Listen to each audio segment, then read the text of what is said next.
So, hi, Cait. Welcome to Chase Wild Hearts podcast. Hi, thanks for having me.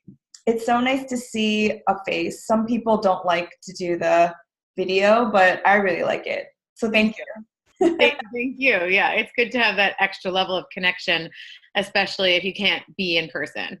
Exactly. So, where did you grow up? So I'm from Vancouver Island in Canada, from a city called Victoria. Mhm. So I had the pleasure of growing up being an island girl. Wow. And I don't know, have you ever been there? No, but it's on my list. Yeah, so it's kind of Pacific Northwest, super rainy in the winter times, beautiful and gorgeous in the summer. I grew up snowboarding. Um, Although I always wanted to travel. So the moment that I was 18, I left the country and went to Thailand for the first time. But yeah, I kind of had a typical upbringing. I went to, I played field hockey, I ran track. I always had dreams. Never knew what I wanted to do after high school. I always just knew I needed to travel. So that was always kind of the one thing I did know. And that's what I ended up doing. And I guess that's kind of where my business is now. But in hindsight, it's good to see that I always kind of knew where I was headed. Yeah. Even though when you're so young, you think, oh, I'm so lost. I don't know what I want. But really, there's still something that's guiding you. Did you go to college? I did, but I wasn't as conventional as a lot of Americans. So I'm Canadian. And in Canada and like the UK and Australia, it's really like take a gap year. Yeah, which I really love. Yeah, because, when you think about it, you're like, I graduated from high school and I thought, well, I don't know what I want to do. I don't want to take out student loans of things I can't afford and get myself in too deep that way. So I went on a big trip. And my first trip was to Thailand for 3 months with two of my best friends. And that was amazing and scary. And I'm surprised I'm alive still from that trip. But what it taught me was that I, had my own voice and that I could do whatever I wanted. And it's actually funny. My first sort of thing that I ever manifested, I'll never forget this because I was driving down Beach Drive in Victoria, BC, which is my hometown. And I thought it'd be so amazing to live on a boat and to be somewhere tropical and to just kind of get out of here so that I can find me. And fast forward like 6 months later, I was living on a boat in the Caribbean and I found a job. This is way before like the internet was really popular. I found this job in the newspaper in Victoria and they wanted to hire a stewardess cook for this private boat in the British Virgin Islands. So I applied for the job. Luckily, the captain's mother lived in Victoria, and she interviewed me and said, "Okay, this is the girl we're going to hire." And next thing you know, I'm on a plane and I'm moving on to a yacht in the Caribbean. So, That's like the best first job ever.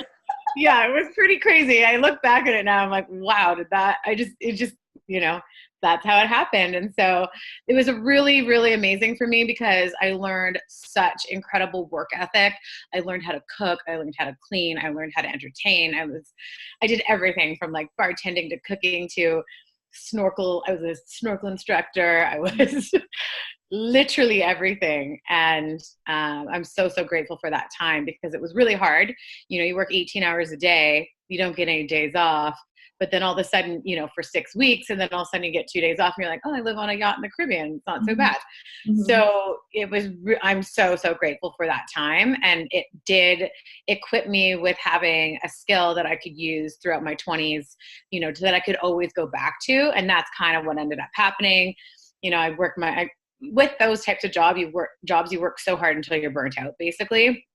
I'd always get burnt out at the end of the season, go back home, think, okay, well, what do I want to do? Do I want to go back to school?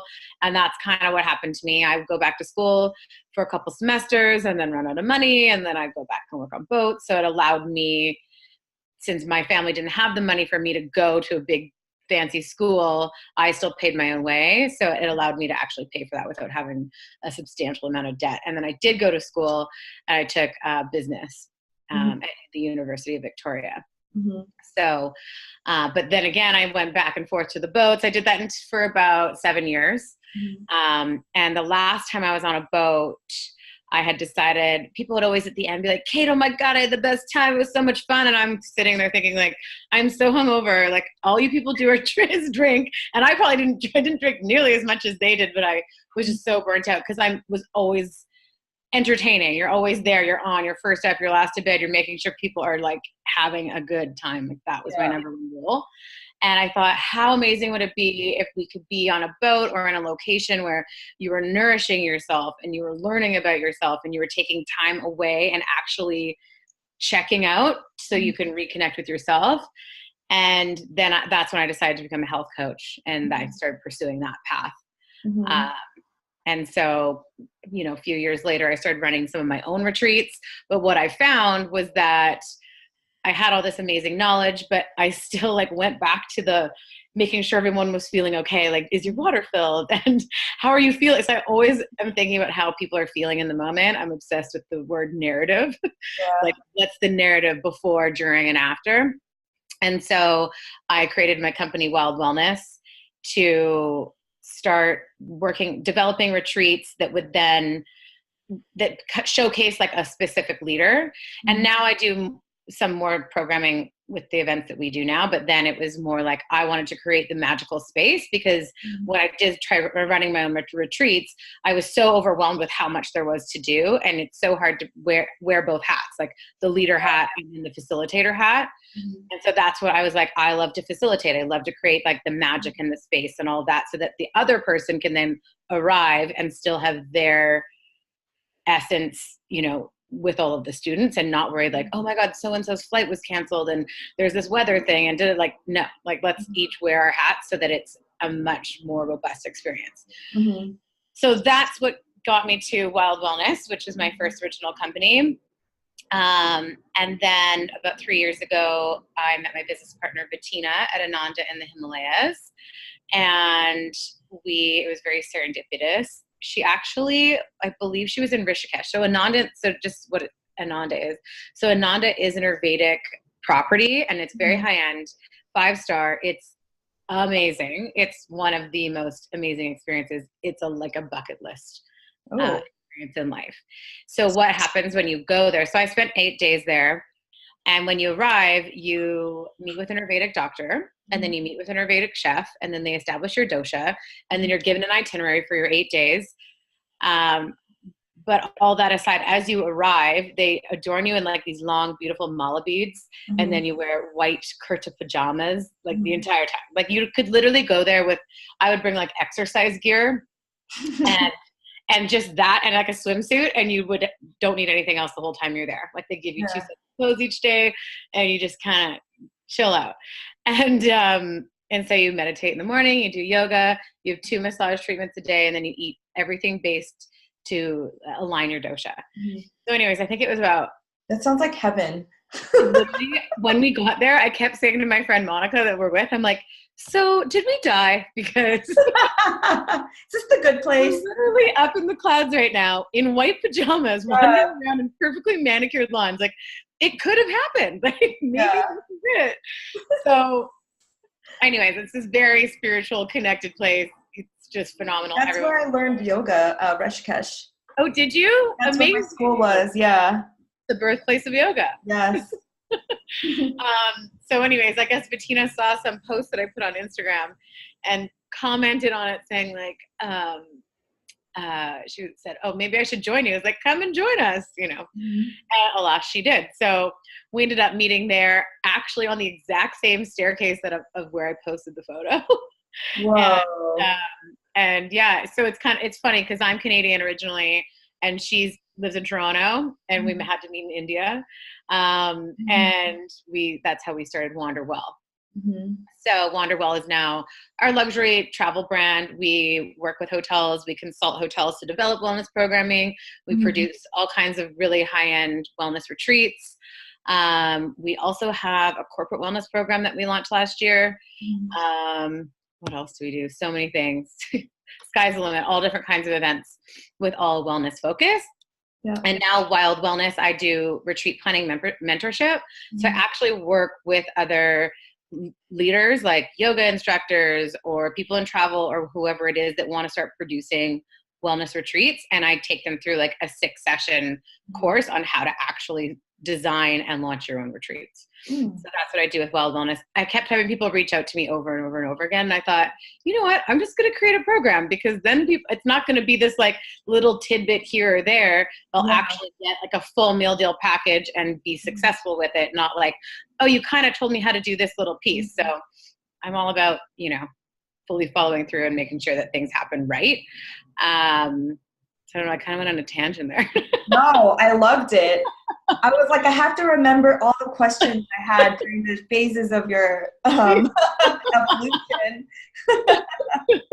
Well, the first, rolling. yeah, I mean, I love that.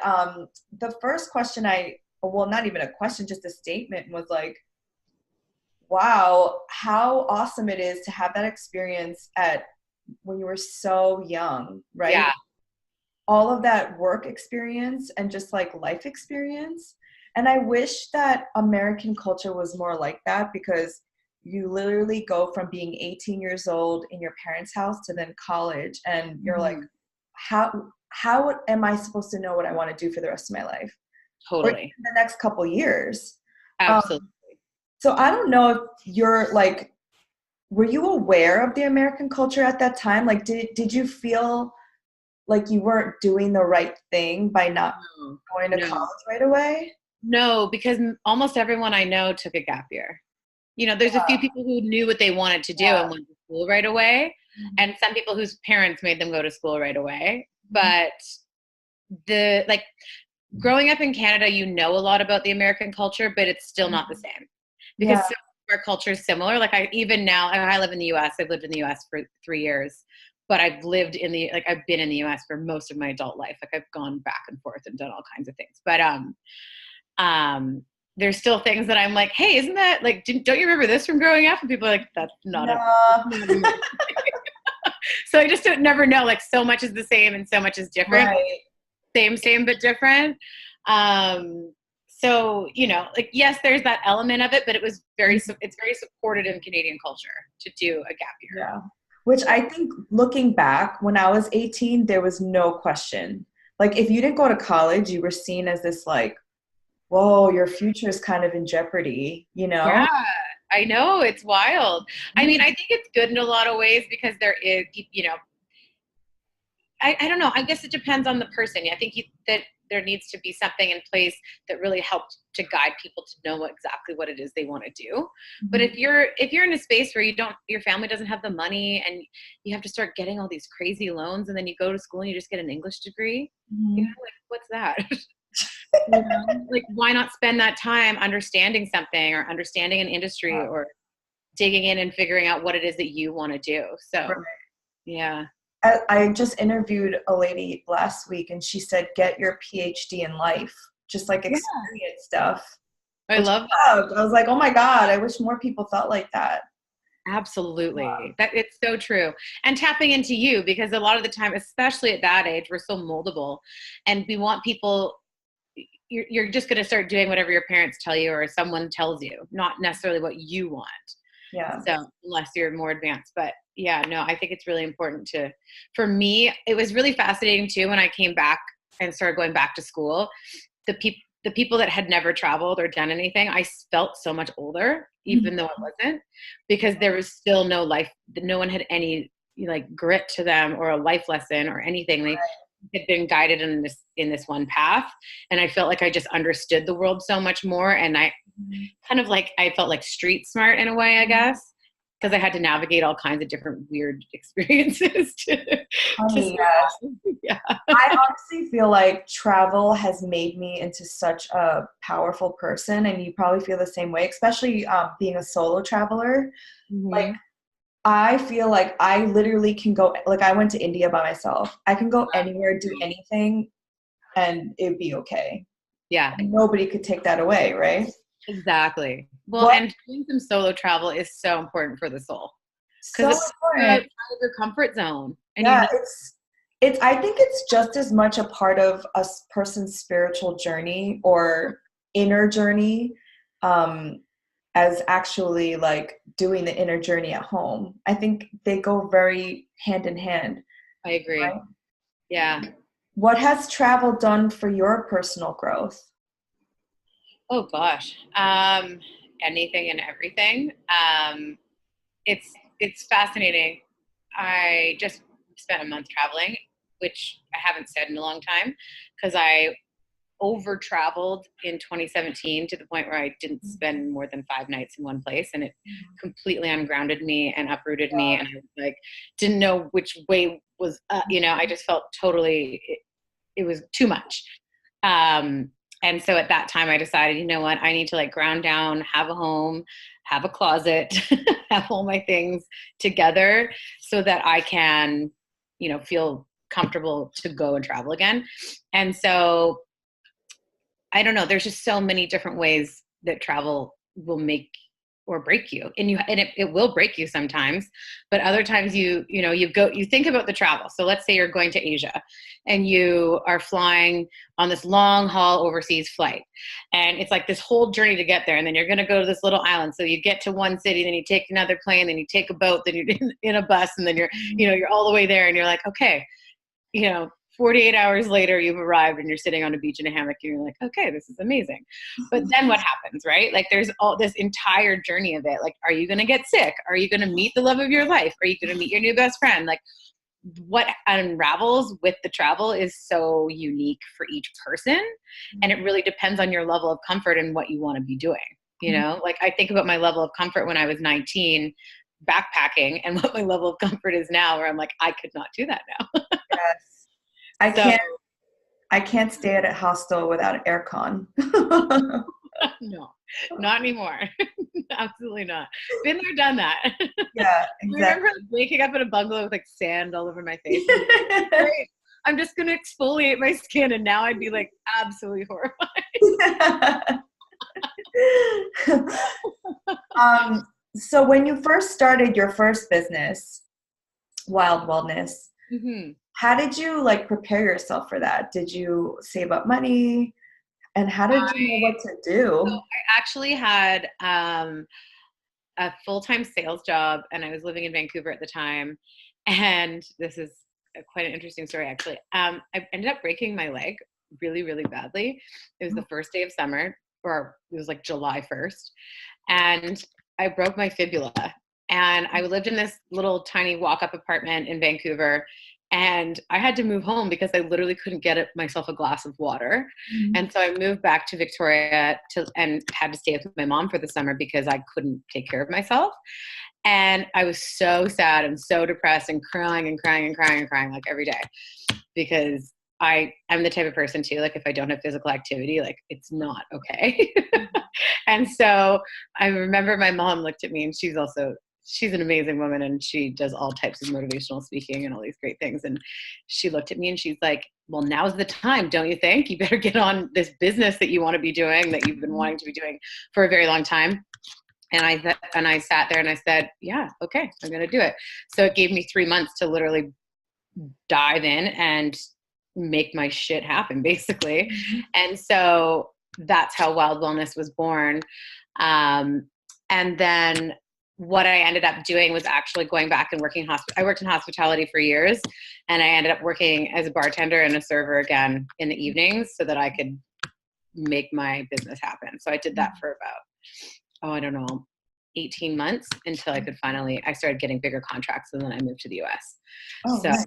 Yeah, it's all about that hustle. And honestly, I think back to it too, and how crazy it is that there was that like first experience working on a yacht where I worked 18 hours a day and this and that. But my life always reflects back to that time of having that like intense work ethic and having to grind it out when you have to. So that's really what got me to the next step. And also, visualization and goal setting is the main way to do it. Like every single day when things were hard and I was exhausted and it was what it was, I always knew what I wanted. So I never stopped until I got it. And I think that's the biggest part in achieving your goals.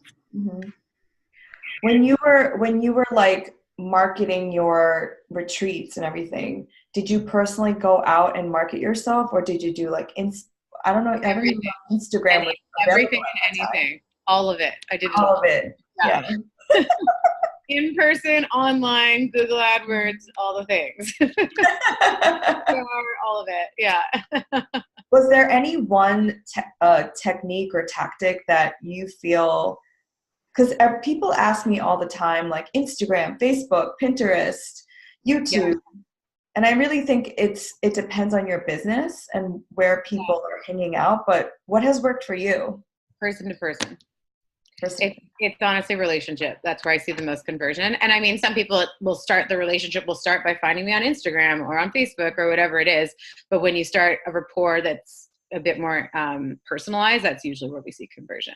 So I'm a relationship person. I always have been. So for me, it's pretty easy. So you just kind of got to flex that muscle of like reaching out and talking to people and connecting. Yeah. And that's the way that you'll see the conversion. Yeah, I agree. Because people can, when they put a face to your brand, they know the energy behind it too, I feel. Yeah, absolutely. And it's, we're so inundated with like all of these things at us all day, every day. Buy this bikini, buy this dress, buy this trip, travel here, like people have to sift through it and see what actually aligns with them. So that's why having a personal touch is really, really important. Yeah. What do you think is like your biggest challenge now for your businesses? Scaling. Yeah. And when you get to a certain point, there's only so much you can do. You kind of have to like get to the point where can you afford to hire someone else or, you're just constantly busy. So I think that's the hardest part in like the growing pains for any business is scaling it so that you can make more and do more and have more impact.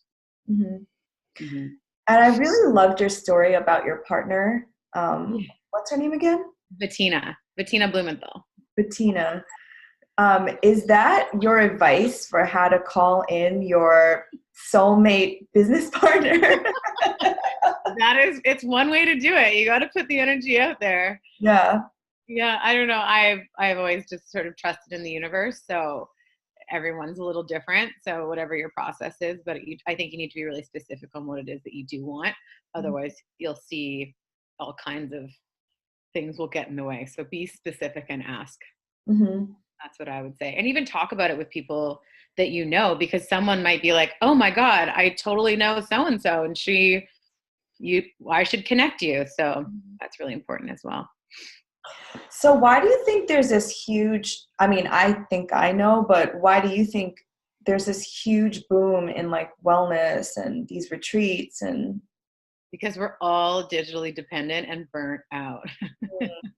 Yeah. Everyone has, again, like so many things rushing at them. We have our home, we have our work, we have our, like just your phone is on you all the time. And because we're inundated with all these things all the time, it's so easy to get clouded. And that's why I believe wellness tourism is massive. Last year, I might be wrong on this number, but around this $693 billion or $683 billion industry last year. One of those numbers. I have to double check. But huge. It's a huge, huge industry. It's not going anywhere. It's growing faster than any other segment in travel. And I think the reason for this is because we are all so disconnected by being overly connected. So I believe you need to disconnect to reconnect to yourself. Turn the phones off, meditate, get away from all the things that are clouding your judgment so that you can actually like hear yourself. Yeah. It's like the same as when you're a kid and, what should I be doing with my life? And, and you're going to have someone that's going to be telling you over and over and over again. Well, the same thing's happening with the way that we're communicated with these days. You think about how many hundreds of emails every single week you get in your inbox that, some of them you want to hear about, but some of them they're just shooting things at you. So you need to get away from it all to here. If there are women listening to this right now or men who want that experience, but they can't afford to go away, what is your advice? Finding the right yoga studio, I would say. That's sort of how my journey started years ago, and challenging yourself. like giving yourself goals and challenges. Like for instance, I think my first one was like doing a 30-day yoga challenge. And that really opened my eyes because it allowed me to each day, and this is what I live by now still, each day I need my hour with, I love going into a studio because you don't have your phone and you're checking out and you're just having someone guide you. And the things that you can process and it'll bring up in that space are so profound to you. And if yoga is not your thing, even going to a fitness class, whatever it is to give you, take an hour every day to put your phone down and do something for yourself, essentially. Yeah. That's the first place I would say to start is that. Did you have like a personal life event that made you look inward? Because it normally does take that for some people. Yeah, I think I was just so passionate about figuring out why the heck I'm here. That for me, I guess it was that I just I always knew I wanted to get away and there was something bigger. Like when I would go back to school or I worked at a bank for like a year when I was like 21 and while going to school. And I remember just every day that I'd sit in there, I'd stare out the window and think there's something bigger for me out there. Yeah. So I was never content with just things being the way they were. I was always hungry for making my life better each day.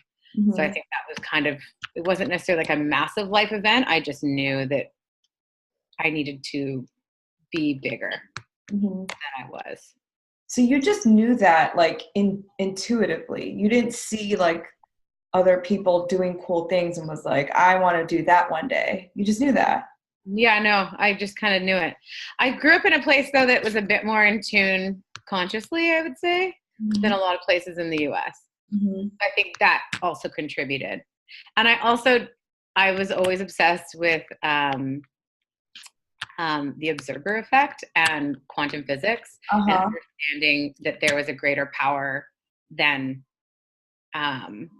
just what we're told, So quantum physics is when spirituality and science connect. Yes. So I always would like try to understand that and like what intention meant and what it like. That's kind of like going into the manifestation side and what that means in life. And if you do start putting that intention out, what does come back to you? And so because I had people in my life that did believe in those things, it helped kind of guide me to be like, whoa, it does work. Wait a minute. So that was kind of, I don't know. It's just always been something that fascinated me. You're really lucky, by the way. Thank you. It took me my whole life to figure this out. What are you manifesting now? Oh my God, so many things all the time. I don't know. I would say more luxury travel. More clients. I've been really loving doing my retreat planning mentorship because I love the people that I get to talk to. So I've been manifesting having more students with that. And I'm working on a few little launches that I'm going to do. So that's been really fun for me. What else? I don't know. Just more freedom to not feel so like weighed down by work. So I'm not sure how that's coming yet. But kind of that's what I want, the freedom. I always say make space for magic because so many people I know are so scheduled. I have certain times of life that have to be scheduled as well, but I also have times that I don't schedule anything so I can allow things to come in and happen. Yes. So I think that's really, really important. And to not get so lost in what you don't have, to always, always, always be grateful for what you do have, because when you do that, then more magic happens. Yeah. Those are all good things. Right now, I think what you said about the hustling thing, I've always had that mentality as well. But I'm also trying this new thing called surrendering. Yes, good. Which is so hard. I want to I want to know that it's happening. So I try to control things, but yeah. You got to let go. You got to let it come to you. And it's scary. It's so scary. It's so not natural to me, to most people, right? Yeah. So where do you see your business in 5 years? I guess it kind of goes along with the manifesting question. Yeah, I mean, we would love to have obviously more corporate clients is something that we're really working on. It's really exciting. It's really exciting to see how corporations are tapping into wellness. And the way that I see it is kind of like it's a really long retreat by creating different types of what's the word I'm looking for? Content, or like having unique speakers come in depending on what the corporations are going through. Do they want to talk about nutrition or movement or communication or all of that? And I love, putting together those and curating those types of lists of people to come in and inspire. And then also doing offsite stuff. We love to do. But we would love, I think where we're headed is to start training. We'd love to be able to train more people to do what we do so that we can do more. Essentially. When it's with just the two of us, it's hard to do everything. Yeah. And we just want to be able to touch more people essentially and have more programs. And then eventually have a property. So that's something that would be start talks in the next 5 years. So that would be really phenomenal as well. It is so cool. Yeah. What is your one advice to women, entrepreneurial advice to women? Do it.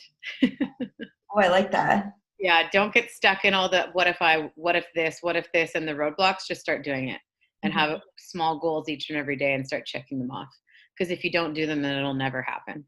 Because I know so many people that get in their own way. They're like, oh, well, this isn't right today, so I shouldn't do this. And I'm like, I don't know why that's an excuse. You just got to do it.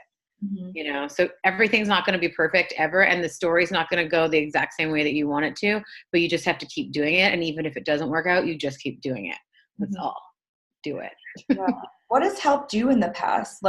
Do you have mantras? Do you have a support group? Do you read books? Mantras. I've read every self-help book imaginable. Same. Meditation. Yeah. Literally, my boyfriend's always like, you don't read any fiction. I'm like, every book I have. I know. I literally never own them, or cookbooks. I have cookbooks too. Yeah, no, I would say ritual is probably the biggest thing for me. And when I'm out of whack, I'm like, okay, I'm not in my ritual. So each morning I wake up, I have my silence, and my meditation. And then I do movement or journaling, then movement, make sure I sweat, then nourishment, and then I'll do some type of breath work usually. And that kind of gets me into my vibe so that I can focus. And how long does all of that take? So it really depends on how long, if I'm traveling and I don't have any time, if I can spend a minute on each, then that's good. And that's 5 minutes. So, or I'll spend an hour on each if I have the time. So it really just depends. But for me, it's like, okay, this is how much time I have, and I can check each off so that I can get in the right vibe. Then I'm really about I believe in balance is practice every single day, and you won't be able to achieve it each and every day to the exact same way. But if you can at least find a little fraction of it, then you'll do better the next day. And to not be hard on yourself, because we're so hard on ourselves for all these crazy things that's all we focus about. And then we're missing out on the opportunity or the magic that's right in front of us. So just do the best that you can each day and know that your balance, you will find the balance, but it won't always be perfect. Yeah. And sometimes the messiness is what you need. Yeah. What does wellness mean to you? Oh, wellness is the most vague word because it means something different to everyone. But to me, it means balance and having a practice of finding balance. So, today I did all my checklists. Hopefully I do it tomorrow. Some days I don't usually, but I did this Sunday. So I think it's just finding what works for you so that you can feel your inner happiness and not judging yourself. I love that. What is your next dream bucket list place you want to visit, travel to? Oh, so many. Okay. But top, I would say I've been dying to go to Portugal and Spain. I used to live on Mallorca 10 years ago, and I never went to mainland Spain, and I'm obsessed with Spanish wine, my go-to always. Yeah. So I want to just go drink Spanish wine and then go to Portugal and go to the spa. Can I go with you? Yeah, please. I would love that. And I need to go back to Bali. I've already been, but I need to go back to Bali. Those are good ones. Yeah. Majorca is like also one of those magical places that has It this is. very spiritual feeling. It really does. And it's so funny. So I grew up on an island. I now live on an island in Newport Mhm. Peninsula. I live on Balboa Island. Mhm. I lived on Majorca, which is an island. And then I lived in the Yeah. Caribbean. Like I've always lived on an Oh, yeah, you have the island island. vibe. Got to get blissed out on the island. So no, it's such a cool island. There's so many amazing things to do, and it's much bigger than you think. And Mhm. it's really funny. Like the tourist beaches are so hilarious, but then you find Mhm. these little nooks. Like there's a place called Valdemosa, and Mhm. it's an old monastery built into the side of a mountain. Oh, it's just magic. It's Oh, wait, what is it called? Valdemosa, I believe. It's been Balsamosa? a decade since I was there, so Oh. but it's like I gotta look on a map. I think it's like closer to Palma, but up Mhm. in the mountains. Okay. I I went think there I 30 went minutes. there last summer and I rented a car and I went to the north of Palma and those little towns were just so charming. I know. It's amazing. Such a great place. I Yeah. lived in Palma for almost like 9 months, I guess. And it Oh, was great. wow. Yeah. Yeah. I Yeah. had the same experience as you. I traveled like a ton throughout like my whole life, and then 2017 I was like barely home. And then 2018 I was like just gone, pretty much like months at a time. And Yeah. this year I'm like, I need to be grounded. It was Yeah. the first time that I was like, I think I'm homesick. It was like the weirdest feeling ever. That's But good though. You got to listen to that. yeah, which now I'm understanding. I was in LA, actually in Ojai, and I was like hysterically crying, and I had this really uneasy feeling, like like the loneliness, lost feeling. Yeah. I'm like, what is that? Oh, it's because I miss home. Oh, it's because I've been living out of a suitcase for 2 years. I think Yeah. I need to be grounded.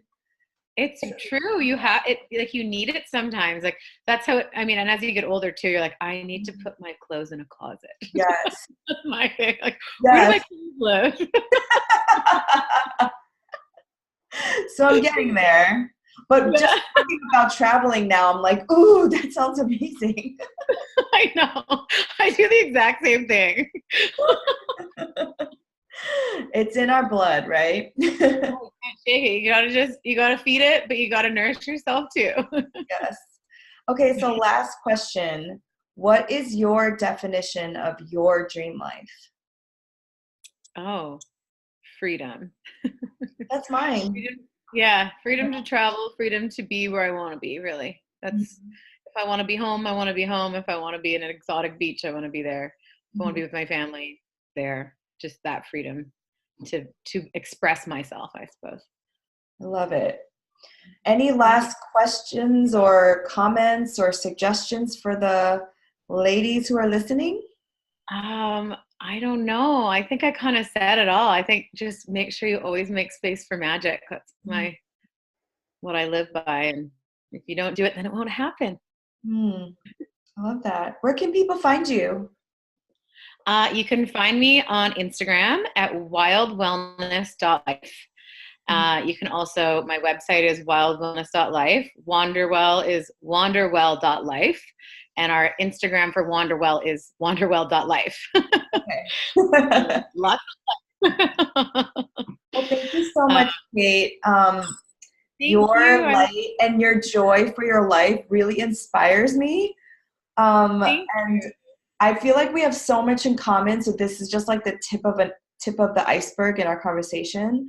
But thank you so much for your advice and your time. Thank you. Thank you.